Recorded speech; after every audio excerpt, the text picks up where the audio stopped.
Hi, my name is Ben Case, and I'm doing my second video discussion on the omnivore's dilemma. I want to start off by using the relational device on page 15, where it says, over there's your eggplant, onion, potato, and leek. Here's your apple, banana, and orange. Spritz with morning dew every few minutes. Produce is the only corner of the supermarket where we're apt to think, ah yes, the bounty of nature, which probably explains why such a garden of fruits and vegetables, sometimes flowers too, is usually what greets the shopper coming through the automatic doors. So this was relational to me because I started to think of every supermarket or grocery store where right when you walk in, usually you're gonna find flowers right there by the front door, and not much further in is usually the produce section where you're gonna find your fruits and vegetables. And I thought that makes sense, and I could see how that's relational. The next device I want to use is on page 16 and is the Explore device,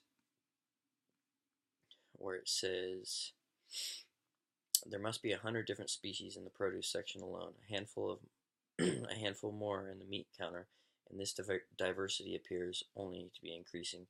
When I was a kid, you never saw radishes in the produce section, or a half dozen of different kinds of mushrooms, or kiwis, or passion fruits, or durians, or mangoes. Indeed, in the last few years, a whole catalog of exotic species in tropics has colonized and considerably enlivened the produce department. Over the fauna of Good Day, you're apt to find beyond beef, ostrich and quail, and even bison, while fish you can catch not only just salmon and shrimp, but catfish and tilapia too. So he's talking about his what he's used to as a grocery store, and how when he was a kid you never found any of that stuff. So I decided to explore and go on Google and Google when the first grocery store opened in the United States. And what I got on Wikipedia was the first self-service grocery store was called Piggly Wiggly, and it was opened in the year 1916 in Memphis, Tennessee, by Clarence Saunders, who was an inventor and entrepreneur.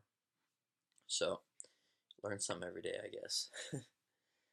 The next device I want to use is hypothetical on page 42, where he's talking about, let me get to the page.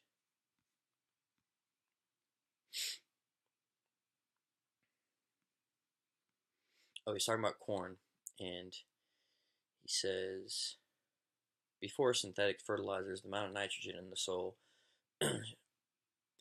strictly limited the amount of corn an acre of land could support.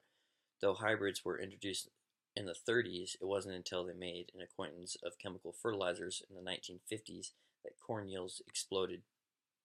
So my hypothetical question is, where would we be if it wasn't for the discovery of synthetic nitrogen? Because this opened up doors and let us plant corn on the same land over and over again year after year, because the corn takes so much nitrogen out of the ground that if they didn't discover this, you would have to switch fields and only be able to plant corn in a particular field every few years. So being as important as corn is nowadays, where would we be if we weren't able to learn that with this fertilizer you would be able to grow corn in the same field every year?